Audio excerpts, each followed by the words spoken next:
Hello, Where We Are listeners. If you're a longtime fan of this podcast or you're just joining us for the first time today, we want to tell you more about our podcast platform called Spotify for Podcasters. We've been using this platform for over a year, and it's been easy to use, and new features are added all the time. You can record and edit podcasts from your phone or computer. You don't need anything fancy, and you don't need previous podcast experience. When you hit publish, you will distribute your podcast to Spotify and everywhere else podcasts are heard. Video podcasts are also available on Spotify if that's your kind of thing. And with Spotify for Podcasters, you can earn money in a variety of ways, including ads and podcast subscriptions. But here's the thing, you can earn money, but it's a free platform. There's no catch. If you're curious or want to see what it's all about, download the Spotify for Podcasters app or go to www.spotify.com/podcasters to get started. You know what? Sometimes I just want to go back to simpler times and do the kinds of things I used to enjoy, like eating my entire breakfast, going to the bathroom alone, hanging with friends, or even going to the movies. I'm a toddler mom after all. If you'd also like to go back to the movies like me, this coming Friday, The Chosen Season 3 will be in theaters. The theme of Season 3 is, "Come to me, all you who are weary and heavy burdened, and I will give you rest." As a mom of 2 toddlers, rest sounds fantastic right about now as well. If you've tuned into previous seasons, you'll know where we left off. And in this new season, you'll see Jesus deliver his most famous sermon, the Sermon on the Mount, and the consequences that come from living out his teachings. Jesus gains both followers and enemies, leading to lots of tension, new obstacles, and tough questions. But even amidst all of this tension and this strife, Jesus gives rest. Episodes 1 and 2 will air in theaters and then be available for free on the Chosen app before Christmas. But wouldn't it be fun to grab some popcorn and see it in the theater? To grab your tickets, go to thechosentickets.com.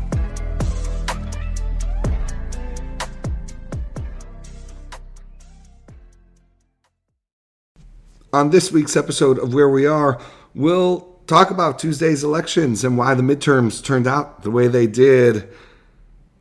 You're listening to Where We Are.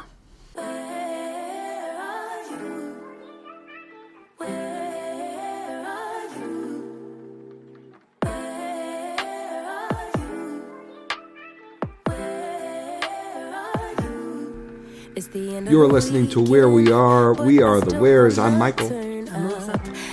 And Melissa, we're all the races are not decided yet. Votes are still being counted. But what is clear is that Democrats were able to buck historical trends and stem their losses in the House and potentially, at the time of this recording, perhaps even gain a seat in the Senate. It was an outcome that was certainly, I thought, within the realm of possibility. But let's just state off the top, in previous elections, when we've sort of been ahead of the curve, and I've made predictions that were on the nose. We made sure to tell folks about that, and we, along with a lot of other people, especially in the closing maybe 5-6 weeks of this campaign, came to anticipate more significant Republican victories, and that did not happen. We're going to talk in this episode about some of the reasons why we actually covered in our episode about why Democrats might have a stronger election than they otherwise might. You can go back and listen to, we did a 2-part series that made sort of the best case for Democrats and the best case for Republicans. And Democrats didn't exactly fire on all cylinders. They didn't win everywhere where they could have won, but they, especially on the House side, it was really something.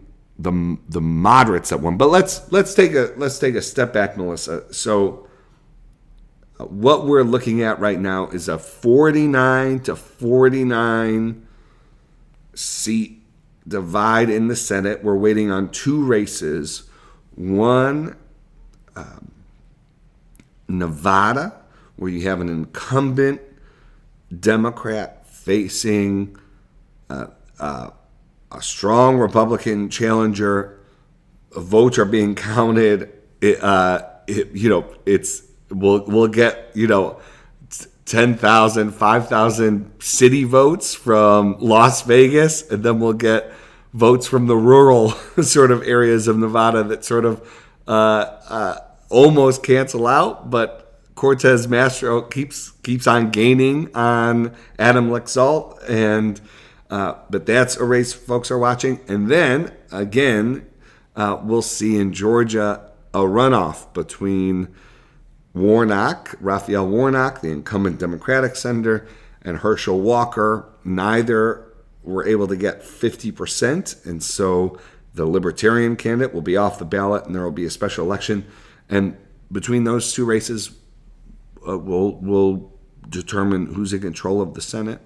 On the House side, still have a number of races being decided, including mostly out west. A lot of California races still being decided. But right now, Republicans have, it looks like the most likely scenario is that Republicans gain the seats they need to have a majority in the House, though that is not completely certain at this point. But right now, Republicans have secured 211 seats, Democrats 201, and it could be several weeks before we have all the ballots are counted in these races that are still outstanding. And you need 218 for the majority. That's right. You need 218 for the majority.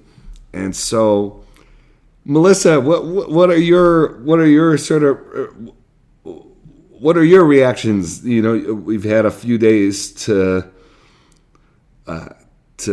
reflect on Tuesday's elections. Obviously, we haven't talked about the governor's races yet and some of the other interesting races, but what have been some of the main things that have stuck out to you looking back on Tuesday? What happened on Tuesday? Well, first of all, I was totally wrong. 3 weeks ago, I put out my prediction. And to explain why I put out the prediction that I did, for regular listeners, you'll note that several episodes ago, maybe about 2 to 2.5 months ago, I mentioned it during one of the episodes that polling has been pretty off for the past decade or so in a lot of these elections. You can't always completely trust polling. And so for me, I thought, you know what, a lot of these polls tend to underestimate Republican candidates a lot of the time. And so I'm going to, there was momentum in terms of just like, the wins were just sort of for the Republicans in the past 3 weeks. And so I thought, these polls are probably underestimating Republicans, so I'm just going to give them even more of a benefit of the doubt. And then I should have predicted in the opposite direction of the polling, polling writ large and like in some of the major battleground races. But Mark Kelly was just declared in Arizona. Was just declared the winner. Yep. Because at the time of this recording, and I find that race really interesting. I found it really interesting where Democrats and or Republicans spent on certain candidates in the last month or 2 months, and how they'll probably, both parties will go back and look at the mistakes that they made in that way. So like for the Mark Kelly Blake Masters race, Blake Masters, if you remember, especially if you follow our newsletter, we've chronicled that race, and that Blake Masters at first was sort of like a rising star, a little bit of a darling, and the GOP was investing quite a bit in him. And then around the summer months, they kind of started giving up on him and thinking, wow, he's a little bit more of a dud than we thought that he would be. And so they stopped investing in him. And then in the last month, they came back to him and started investing more in him again. And I'll just wonder if the GOP will look back at that sort of like, waxing and waning of investment in that particular candidate and Yeah. regret it. Yeah. And then I think of like Mandela Barnes up in Wisconsin against Ron Johnson, where, one of the big stories since the midterms happened on Tuesday is the dearth in investment that Mandela Barnes received on the Democratic side, where a lot of folks are saying that he did better than what they thought that the polls were saying. But if only the Democrats had actually focused more of their money there, like they had with some other races, that Barnes would have most likely performed better, maybe even had a chance against Johnson. So I'm reacting to things like that about how the parties will look at their spending. I mean, when it comes to like state level elections, so like the secretaries of state, like I saw a statistic today that none of the secretaries of state that were running that were election deniers won in the battleground states. So, we saw on Tuesday, there's this sort of narrative going, I don't know, Michael, if you agree with it, that a lot of the election deniers just did not do well. And in terms of the kind of chaos that they could have sown, especially if they came into a position like a Secretary of State where they have obviously a huge say over elections, that had some won, especially in these battleground states where we know, like the next presidential election in 2024, these battleground states will most likely continue to be those battleground states, that if some of these secretaries of state candidates had won, that I'd be feeling a bit more nervous about going into 2024. And then the final thing that I'll say is it's been fascinating. I mean, first of all, Twitter has just been a state over the past couple of days. For anybody who is not on social media at all, or specifically not even on Twitter, but maybe on other social media platforms, Elon Musk, within 2 weeks that he's owned Twitter, his blue check mark, $8 for blue check mark, anybody can get a blue check mark thing, completely just, I mean, I'm trying to think of the right word of just how poorly it went, because Musk let go of his communications team last week. He let go of a lot of his developer team, a lot of his engineers, the people who keep Twitter just going, keep it safe, keep the messaging going, because a bunch of people signed up over the past 3 days as fake accounts, looking like actual real people, like senators, companies. Company stocks are falling because people think that these fake accounts are tweeting out from the real company accounts. But anyways, there's that. That's going on Twitter. But it's been fascinating watching both the media, so official media, especially on the right, and then the Twitter chatter around President Trump and how it's gone down. And with the just surefire win of Ron DeSantis that happened on Tuesday as well, his just clear, clean victory of how his star has suddenly popped up, risen, that he's the new star of the GOP, that Trump is a liability, Trump is a problem. Just watching, I saw one post where somebody collected the Rupert Murdoch-owned news sources, their like front pages or their headlines about the liability of Trump, and just seeing the sort of turn that a lot of like the pundits in the GOP and like the the influencers and like the analysts are just sort of turning on the president and glomming on to like this new star, even though Ron DeSantis has been around a while. 2024 he's been in the 2024 mix for a good year and a half now. So but that has been fascinating to watch, because it's I don't know about listeners, but still, even working in politics for such a long time, it's always funny when you think about especially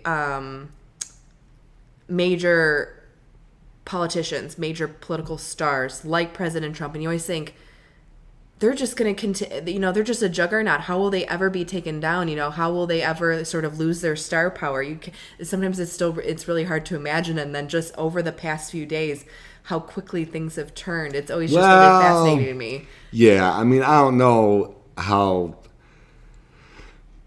We've had these little flashpoints before where it's like, oh, they're gonna turn on Trump. I need to see a bit more. I will say, Trump is supposed to, I think he was expecting big wins, and so he preemptively sort of announced a major announcement next week that's basically, he's been pretty transparent. It's announcing a campaign for the presidency. And, to your point, this doesn't seem like the best timing for that, but it could be a turn for him if he announces and we see, actually there are a lot of folks in the Republican Party who will endorse him out of the gate, who will say, the field should clear for him. So it's gonna be like a big test over the next week. It will. Like what is the reaction? Does Ronna McDaniel, the head of the RNC, does she respond to it by welcoming Donald Trump to the field, or does she say, obviously he's the presumed nominee because he was the leader of our party. That's going to be super interesting. By the way, the same day of former President Trump's announcement will be when his vice president's book comes out. When Mike Pence's book comes out. I saw that pointed out a few days ago. So that's going to be fascinating. Well, I mean, if Twitter survives through to the time of which is the rumored, an open question, the rumored time of when he should be announcing, I'll be very fascinated to see. Obviously, if Twitter is not around, then I will be looking obviously only to headlines and seeing how his announcement is received. Yeah, but right. do you think he's going to announce after this I do. disappointing show? Yeah, I do. I think so too. I do.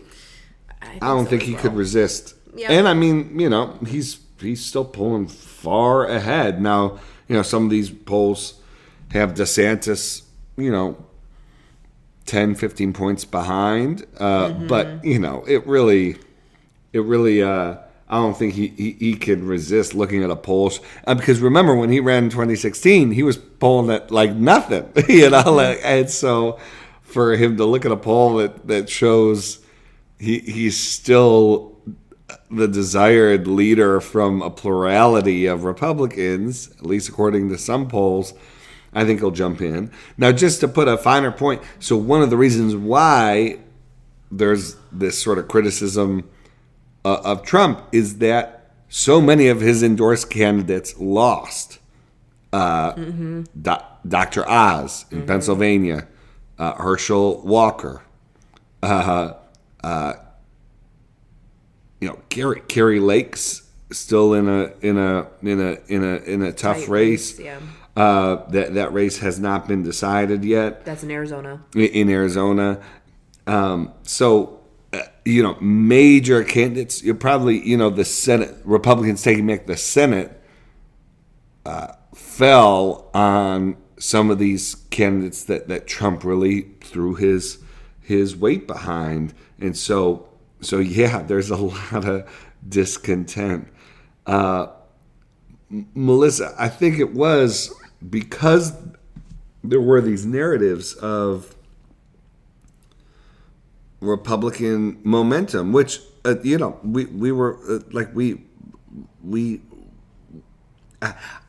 been trying to think like what was because you made the prediction. I wasn't quite confident yet. I think what was the turning point for me was when we started seeing these polls in Wisconsin that showed Ron Johnson pulling away. Yeah. And so that to me was like the crime stuff is having the crime ads are having an impact in Wisconsin. If they're having an impact in Wisconsin, they'll have an impact in a lot of other places. For me, predicting 3 weeks out, which, was a long time out, it was the Fetterman-Oz race where Oz was starting to pull in a little bit closer, right around 3. And I thought... And Fetterman had the shaky debate performance. And I thought, okay. Yeah, and but they held on. We did see crime have an impact in New York. Yes. Hochul held on. Yeah. Hochul will be elected to a full term as governor. But when the race was called, she was up by I think like 15 points. But by the time the votes were all counted, she only won that race by 5 points. At least the last time I looked. And it was crime and COVID. That those two issues seem to have a big impact in New York, but we didn't see that national impact. It was super interesting what had salience where. Yep. I think we do have to say, well, in Florida, that was another strong state for Republicans. That was a state where you did have a red wave. DeSantis winning by double digits, I believe. Marco Rubio, absolutely. Both races were called immediately. Very clear win. And then you saw Republicans just dominate among the Cuban vote. Yeah. And so you thought, is this a Cuban? The Cuban vote has always been, I don't want to say always, but it has always been, in recent history has favored Republicans more than other portions of the Hispanic community. But because Florida comes in early, you think, is this a Hispanic trend that we're going to see carry into Nevada, Arizona, some of these House races in Texas that we've talked to you all about? And it didn't. Republicans did not dramatically increase their portion of the vote among Hispanic voters. It was really interesting. I think one thing we haven't talked about in this episode yet, abortion was clearly a big reason why Democrats did not take losses that they otherwise would have. And we're going to see this debate sort of unfold. There's already been a lot, but really it's going to require a deeper dig into the numbers. Here's sort of my preliminary.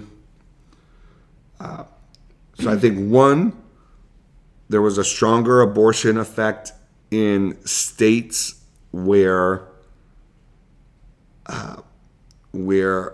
Republicans had enough power, or the state laws, the state constitution made it possible for an abortion ban to be likely. So we didn't see abortion centered in New York, because New York's abortion law, New York's abortion laws seem pretty stable, regardless of Dobbs. But I think you look at Michigan, you look at Pennsylvania, you look at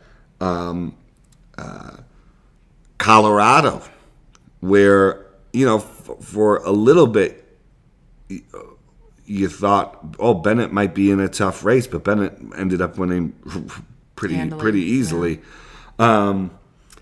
And so especially in states where that it was possible that if Republicans won, that laws might change, it seemed like that issue was just absolutely crucial for the Democrats winning. I do think here's the main message I received from this election, which is that voters actually applied like a certain level of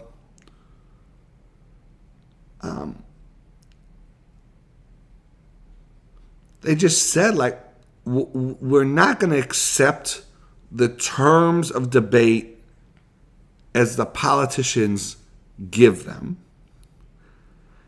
And we can only take so much crazy. Like, if you question election results, I don't care what you have to say about Democrats spending too much. You really need to convince me that you're not crazy, and then we could talk about inflation. Then I can vote on critiques of Democrats wanting taxes too high. But for a lot of it's Democrats won independence nationally and state after state. Democrats were winning independence in a midterm, the first midterm after a Democratic president was elected. I mean, that's just wild. It really is.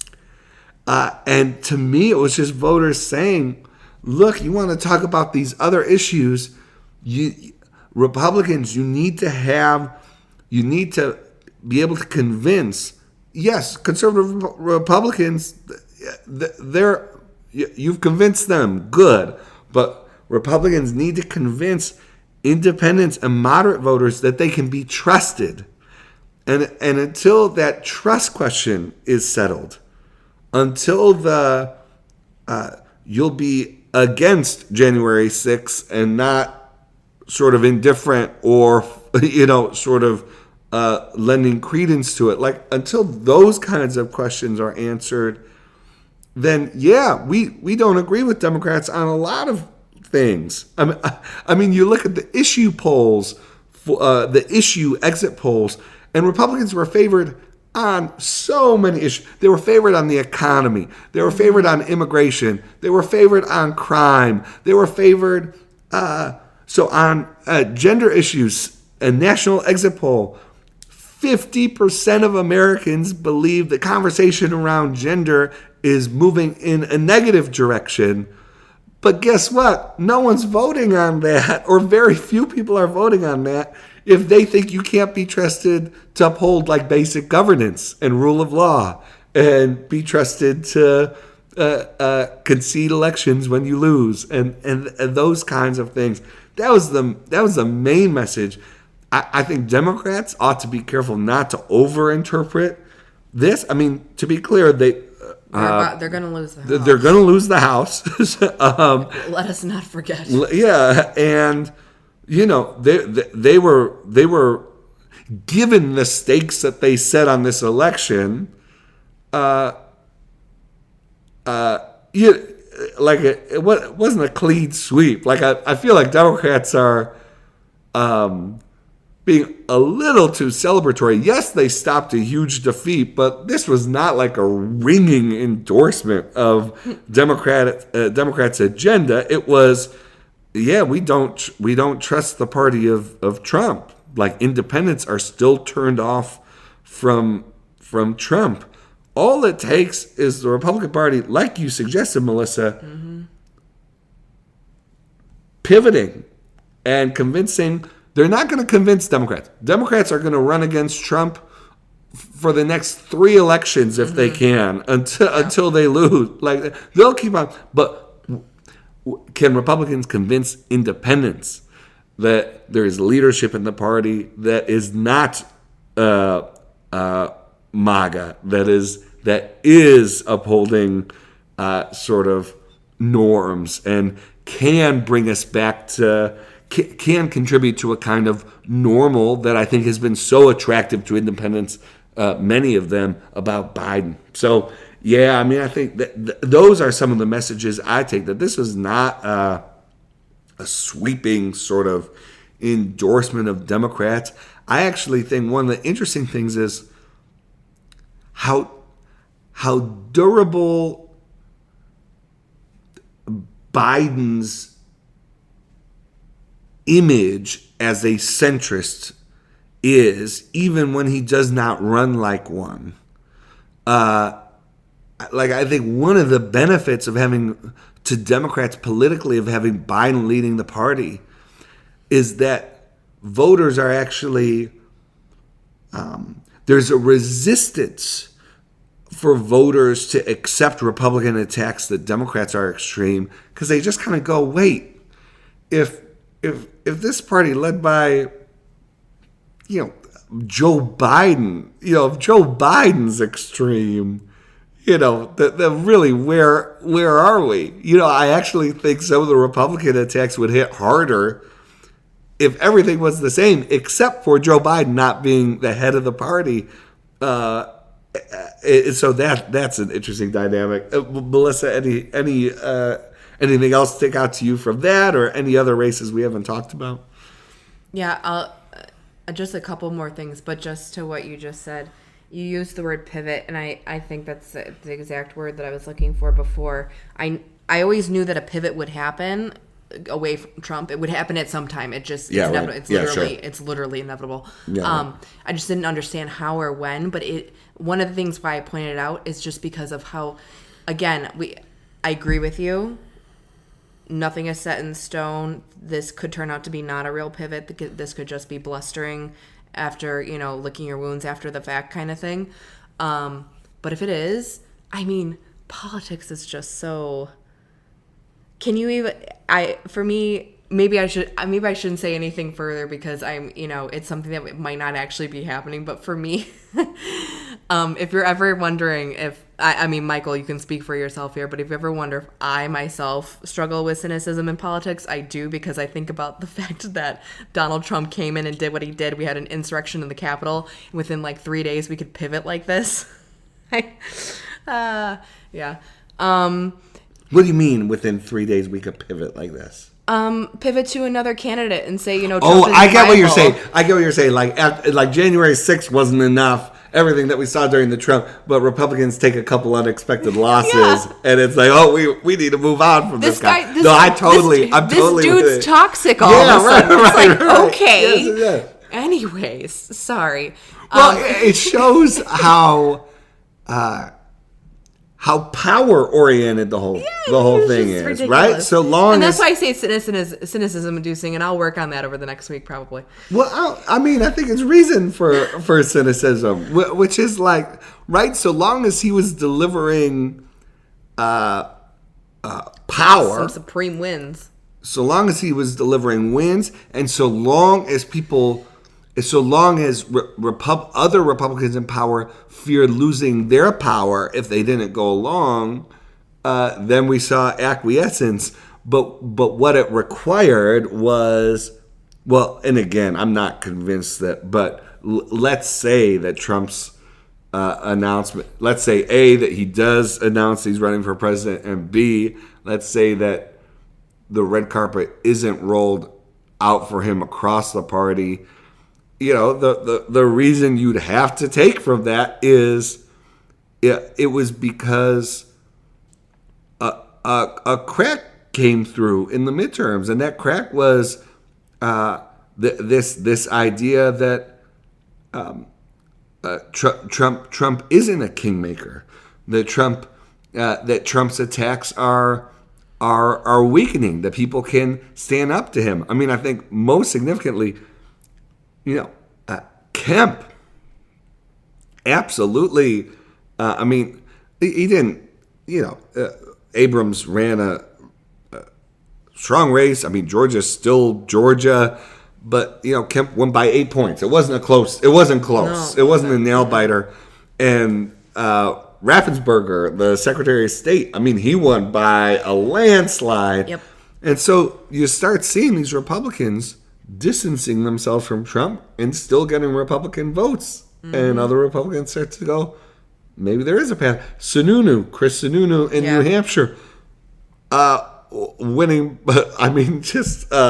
He's an incredible politician. Huge margins in New Hampshire. And so that's interesting. One thing I wanted, because we've talked so much about these races, Spanberger. Well, I was about to say you need to comment on Spanberger. Spanberger wins in Virginia. A moderate Democrat winning.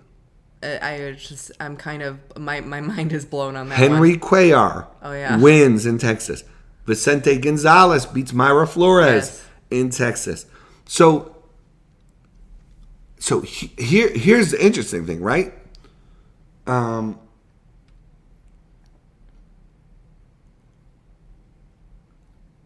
Usually, it's like the moderates are the first ones to go because they're in the vulnerable district. But I think it's moderates who saved Democrats from huge losses in these elections. It's these moderates who ran smart campaigns, who ran campaigns attuned to their districts, who were willing to provide some. Alyssa Slotkin in Michigan, Hillary, I think it's Schulten in Peter Meyer's old district in Michigan. There were just a number, especially at the House level, of these moderate Democrats who ran solid races and were rewarded for it. And it was really promising.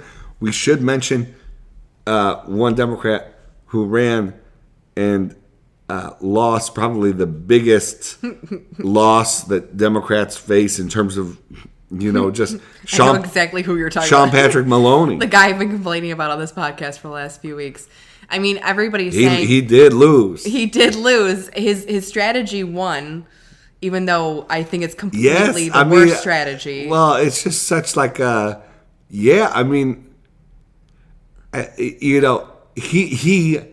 had he kept his seat, he would have been running for majority or a minority leader. Yeah. Well, potentially minority leader or the whip, because if you're head of the campaign arm and you're successful, that's a stepping stone to greater leadership, which he would have been set up to do if he would have won, Sorry. his own I seat. shouldn't be laughing, but yeah.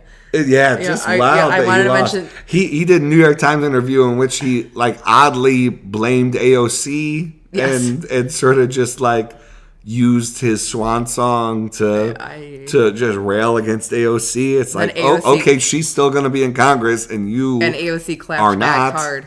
Oh, I didn't see that. Oh, she did. It was. I bet. I mean, yeah. she's really good at that in the first place. Speaking of AOC, the last thing that I want to highlight. Lauren Underwood won. Oh yeah, Lauren Underwood. Lauren yes. Underwood. We love Lauren Underwood. Okay. Speaking of AOC, the last thing that I want to mention on my end is that we now have the first Gen Z member of Congress, Max Frost in Florida, representative. So Gen Z is now going to be represented by one person so far in Congress. I think that's enough for now. For now, he's 25. Yeah, I mean, Gen Z is still I'm quite super young. glad for the representation, but let's not act like Gen Z's they're underrepresented because they're 25. No, I mean that, but I think it's going to be historic that he got it. I think it's going to be really interesting to see how the media covers him versus how they covered the Squad, because the Squad I view as the sort of millennial progressive group, whereas he's going to be the lone progressive on Gen Z, and it's going to be so interesting, I think, to see how they're both covered and how the Squad is still covered. That's an interesting point. Yeah. I think it'll be super fascinating.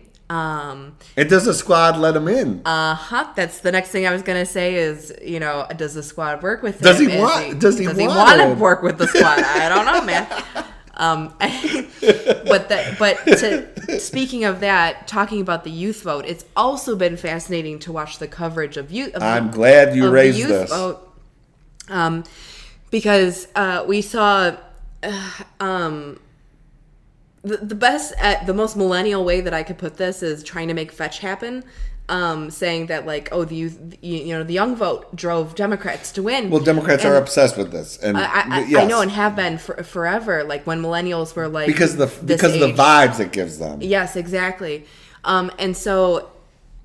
Obviously, there's a lot of people disagreeing on that. When you look at the actual numbers, 2022 compared to 2018 actually did have record high young voter turnout compared to 2022. 2022 had less, but the trend that I'm seeing that I think is interesting, again, this has been a trend for a while, but it continues to grow, is that when young people do vote, they vote Democratic. They lean Democratic, and Democrats seem to be, by and large, sort of starting to run away with that.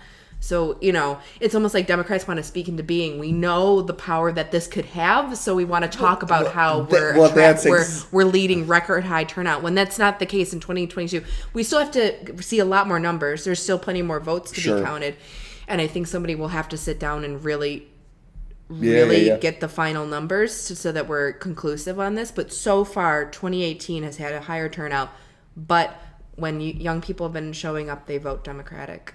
Yeah, by significant margins, especially, that like 18 to 21, even to go like that specifically. Then you could scan out to 1825. Now, of course, there's always a question about whether that holds into the future. But Democrats love to be able to say, because it goes with the narrative of progress, goes with the, we're representing, the next generation, we're on the cutting edge, And I was glad that some folks who were digging into the numbers were like, hold on, let's make sure if we're going to make these grandiose claims that they're grounded in reality, and it doesn't seem that they are. I think, I do think that women's vote was influential in this election. Yeah. We did see Democrats have a pretty big gap advantage among unmarried women, and I think that's something that Republicans are going to have to look at moving forward. But so we're going to have we'll be able to test out what I've been saying on this podcast for I think a year now, which is for President Biden's first 2 years, he has not had a significant foil in the opposing party. He's been forced to negotiate with the left flank of his own party and with Joe Manchin, and that is not. Joe Biden is not going to thrive politically in that environment. He could thrive in terms of what legislation he's able to move forward, but politically, it's just tough. I think there's a real chance that his numbers improve with a Republican-controlled House. The Biden administration is expressing great confidence coming out of Tuesday's elections. President Biden held a press conference on Wednesday in which he pretty strongly indicated that he's leaning towards running again for president. I've suggested in the past, let the first 100 days of the new Congress play out, assess where you are, and then make a decision based on that. I do think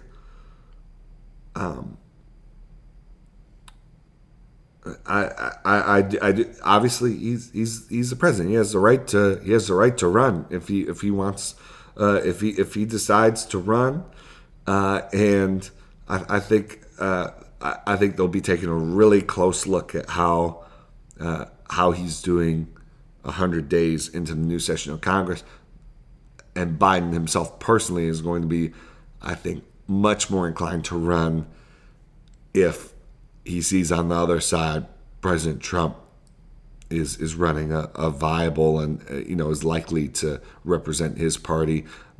Biden would not be able to live with himself if he didn't run, like he didn't run in 2016, and Trump won again. Like I just don't think if Biden has air in his body, he's gonna run just because he won't want to have a replay of 2016 when he feels that if he had run in 2016, Donald Trump would have never been president in the first place.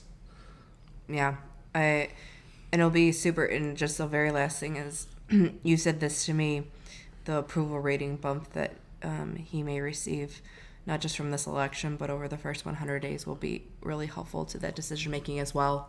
Yeah, it will. And he, even just the midterm campaign, we saw him rise from mid to high 30s to 45. And I would expect to see, you did ask me this question if I thought his approval rating would rise, even just because of the election results, and I'd say, yeah, I would not be surprised to see him in the high 40s. So he's at like 45 now, sometimes 43, 42. I wouldn't be surprised to see him at 48, 49. You know, he could hit 50 by Christmas. Yeah. It's going to be a lame duck session. He's gonna ride this wave. He's on an international trip now. International trips are often good for political approval rating back home. So yeah, so we'll see how this develops. But we'll have a new Congress in January and a new state of play. But we thank you for sticking with us through midterm coverage. It's been so great answering your questions, hearing what you all thought. We did a live thread for the midterms at reclaiminghope.substack.com that I think was the best we've ever done. I mean, it was so many of y'all hopped in there. It was just a great conversation all night, and we really enjoyed doing midterms coverage for you and with you. And you know, that coverage will continue now into the lame duck session and as this presidential race starts to percolate. All right, that's all we have for this episode of Where We Are. One last thing, which is we've gotten some great audience questions, so I wouldn't be surprised if next week we did another Q&A episode, and so that should be good too. All right, folks. It was great being with you. Thanks for listening. This has been Where We Are. Bye.